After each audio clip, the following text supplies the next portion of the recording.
Well, good morning, everyone. It's so good to be with all of you. And so I'm traveling around the country to meet with the leaders on the ground to share with you a few things about what we're doing and what we're seeing, but really mostly to listen. And I was with Representative Giaquinta in my ceremonial office in Washington, and he told me about the courage and the commitment that you all have here in Indiana and what you're up against. And so I bring you greetings from the President, and we are here to have a real discussion about what we can do to collaborate and coordinate. So in terms of the format, we'll let the press in. The representative will say a few words, introduce me, I'll say a few words. Then I think we have some speakers who are designated, and then we will bid the press goodbye, and we will get into the nitty-gritty of it all. So there we are. But again, I thank you all so very much, and I'm really happy to be with you. How are you doing? Good. How have you been? You well? I'm well.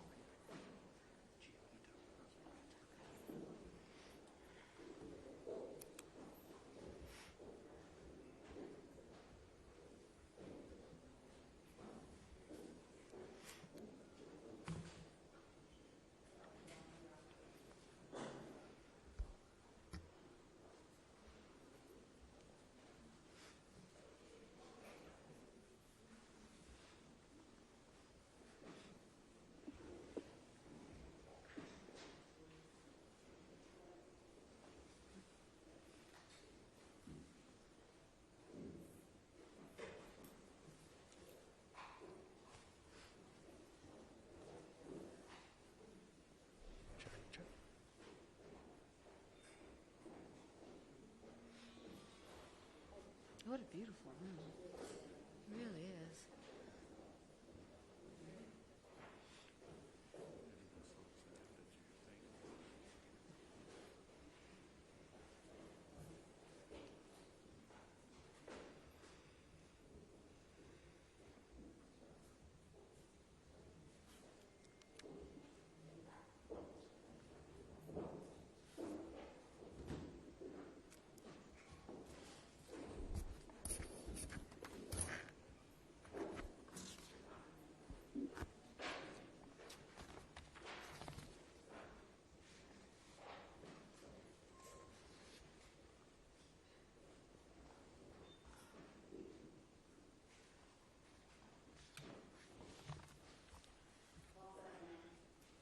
Thank you. Representative Giaquinta. Thank you, Madam Vice President. Thank you, Madam Vice President. Like Democrats in every state legislature, we have a big fight ahead of us here in Indiana. However, we're determined to keep abortion safe, legal, and accessible for Hoosier women. Unlike our colleagues on the right, we understand that abortion is a deeply personal decision that is best left up to a woman and her doctor, not members of the General Assembly. This proposed legislation from Senate Republicans is an all-out ban on abortions with narrow exceptions, which will have drastic consequences for women, especially women of color and low-income women who are already disproportionately impacted by inadequate health care access and Indiana's horrific maternal mortality rates. Instead of punishing women for getting pregnant by restricting access to a safe and common health care procedure, we should be focused on advancing our state's health care infrastructure to help women get the care they need, whether that's to prevent pregnancy or to stay healthy during pregnancy, and helping Hoosiers get back on their feet financially. Whoopsie. A debate on abortion is ultimately an unwinnable culture war. If Indiana Republicans have their way and outlaw abortion, women will die. That doesn't sound like a pro-life win to me. We in the House Democratic Caucus will do everything in our power to protect a woman's right to own her own body. Now I'd like to turn it over to the leader of the Indiana Senate Democrats, Greg Taylor. Thank you, Leader Giaquinta. Indiana currently is the only state in the nation holding a special session to ban abortion. We were scheduled to be here to provide economic relief for struggling Hoosiers, but the supermajority has taken this as an opportunity to erode away the human rights by stripping away an important component of health care. This is the beginning of a process that, if successful, will have deadly outcomes for pregnant women in the state of Indiana that already has the third highest maternal mortality rate in the country. That's why Democrats in this body are ready to fight with everything we've got for Hoosier women and for families who deserve the freedom to make their own decisions about their family planning and reproductive considerations without government interference. The freedom to privacy to established under Roe has protected Hoosiers for 50 years, and my caucus will be fighting for what Hoosiers want, which is for the Indiana legislature to leave private medical decisions to Hoosiers and their doctors. Thankfully, residents in our state have been vigilant since the reversal of Roe, and they have been amazingly relentless in making their voices heard, even today as we see many people gather at our State House. Today, the State House is packed with thousands of our citizens who want to make it clear that the supermajority's effort to push a total ban through the legislature is not the will of the people of Indiana. Women will not go quietly into the night, and Democrats in the State House hear the cries of healthcare workers, women, and Hoosier families who do not support the Republicans' reproductive policies. As we prepare to fight against this unpopular ban, I want to thank Vice President Kamala Harris for taking time from her global schedule to join us in Indiana to bring awareness to our fight for women's health care. This is going to be a long and hard battle, but my caucus will be standing with women across the state and the nation every step of the way in this critical fight for privacy, liberty, and life-saving health care access. Thank you. Thanks, Taylor. I'm now going to turn it over to Representative Cherish Pryor.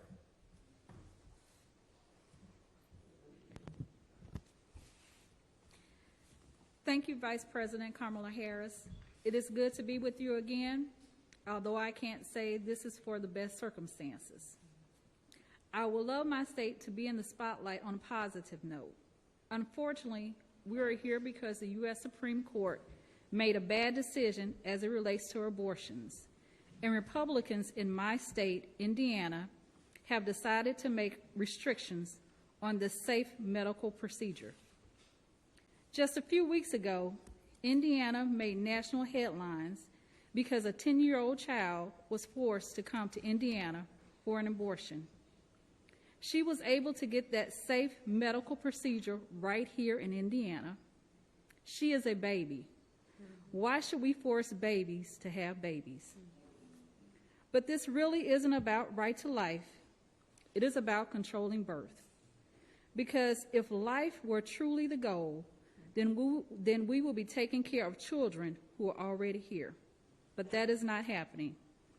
Year after year, Democrats fight to protect programs and services for families and children. As a matter of fact, we can't even get a bill passed for pregnancy accommodations.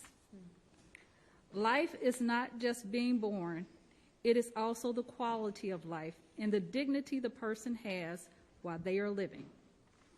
Data reveals that maternal mortality rates in Indiana is the third highest in the nation at 44 births for 100,000, 44 deaths per 100,000 births.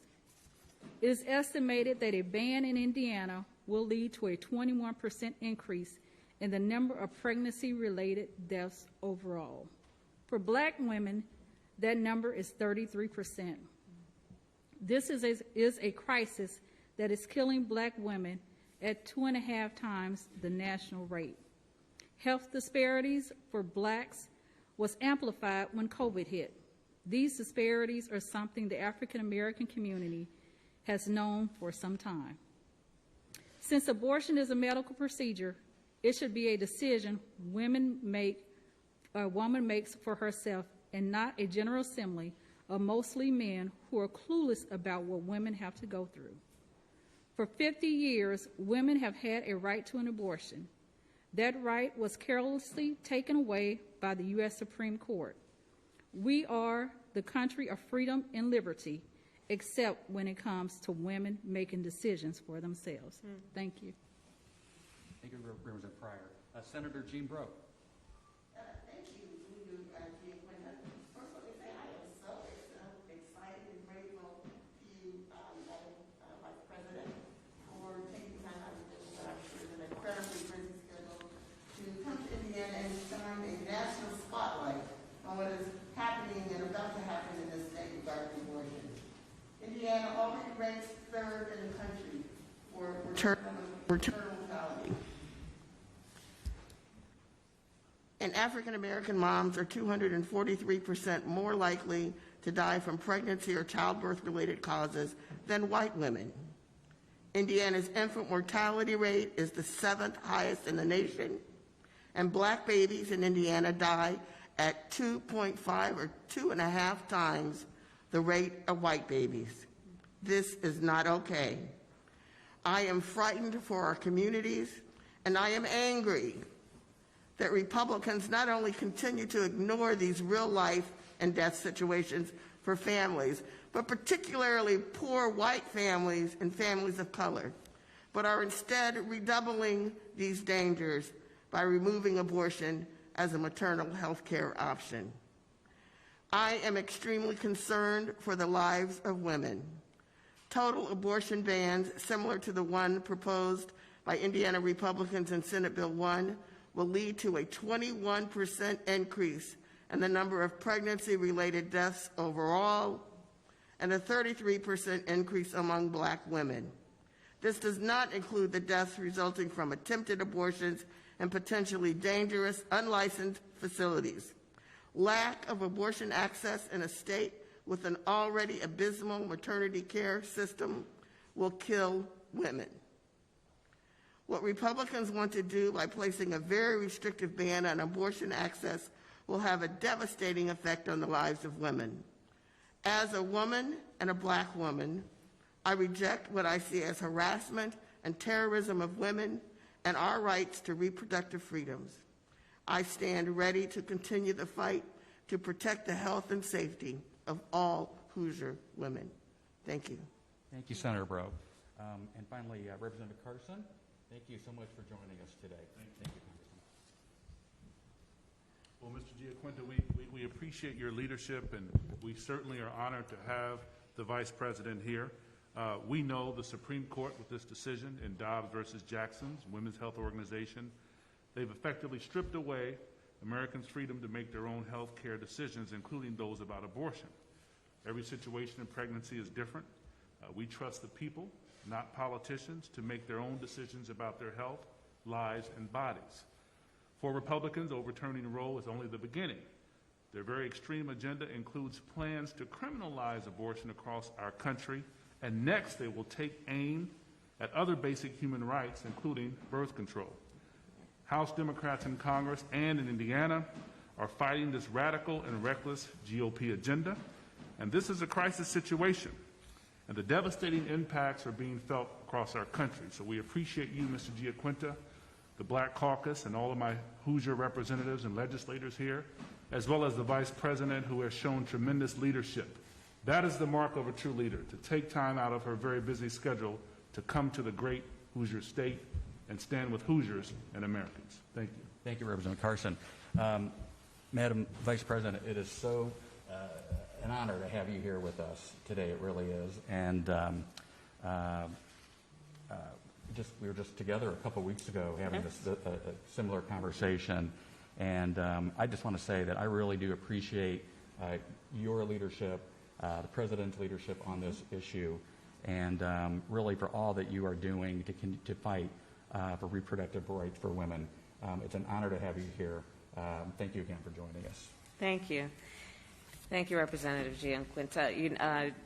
The representative came to visit with me in Washington, D.C. To talk about all of you and the people of this beautiful state. And it was from that conversation that he also made an invitation for me to come and visit with you. And so I'm here today to thank you, because the people at this table are not only local and state leaders, you are national leaders on the front lines of one of the most critical issues facing our country.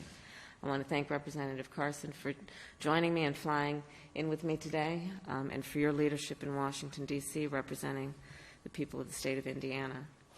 As has been said, the United States Supreme Court, in the Dobbs decision, took a constitutional right that had been recognized from the people of America, the women of America. Let's contemplate what that means in and of itself. That in a land that was founded on the important principles of freedom and liberty, that such a thing would happen, and not without grave consequence. So that is the context in which we meet and fight. This has created a healthcare crisis in America. And as has been said, Indiana has already been on the forefront of this very issue.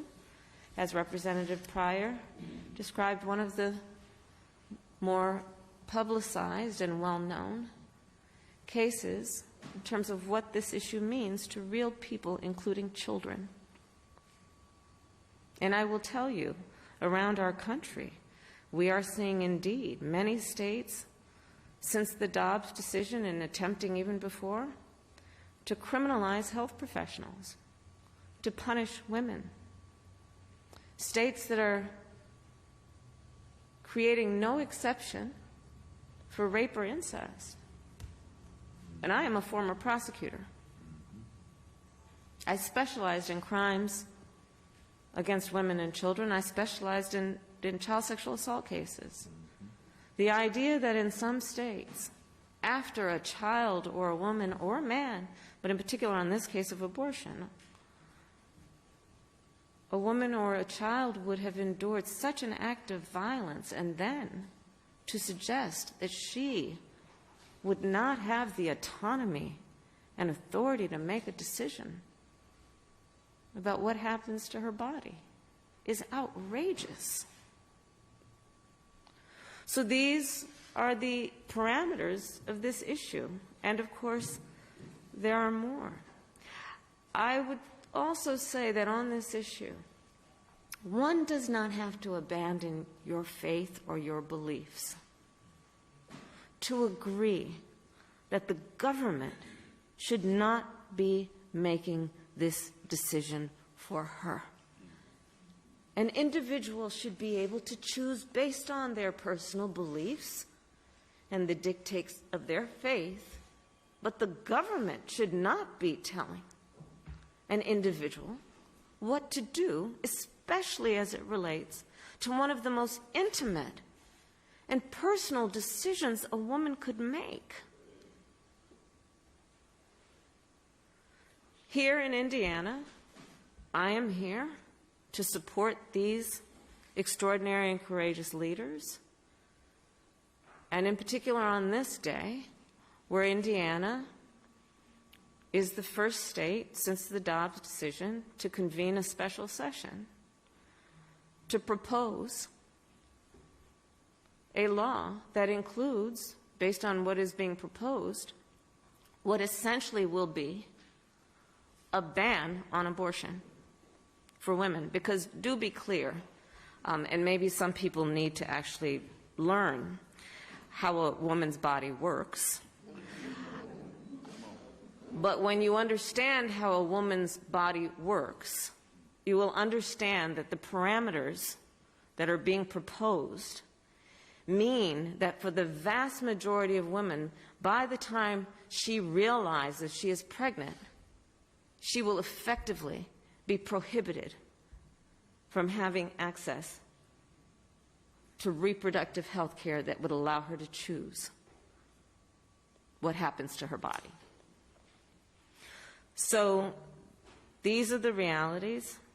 The President has signed an executive order to protect women's access to abortion medication and has taken action to protect the constitutional right to interstate travel. And we will do everything in our power to follow through on those commitments. But what we know is that this issue of access to reproductive care and a woman's right to make decisions about her body relate to other risks that have been posed by the Dobbs decision. We are looking at an interpretation of the Constitution that suggests, Clarence Thomas said the quiet part out loud,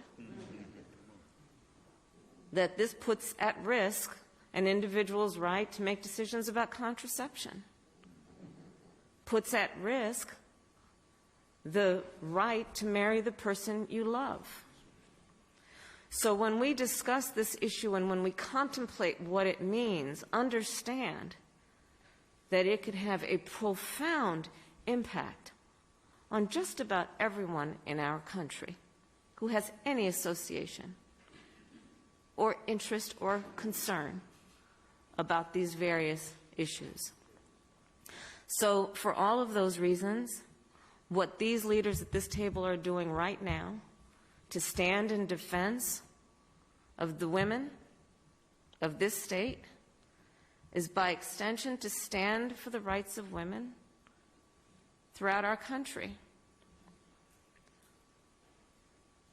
The President and I take seriously our work that is about protecting the health, the safety, and the well-being of the women of America, and that includes the women of Indiana.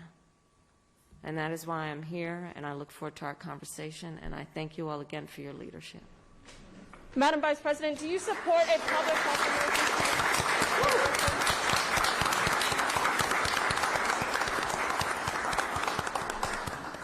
Madam Vice President, do you support a public health emergency on abortion? Madam Vice President, do you support a ban on a public health emergency on abortion? Moving on.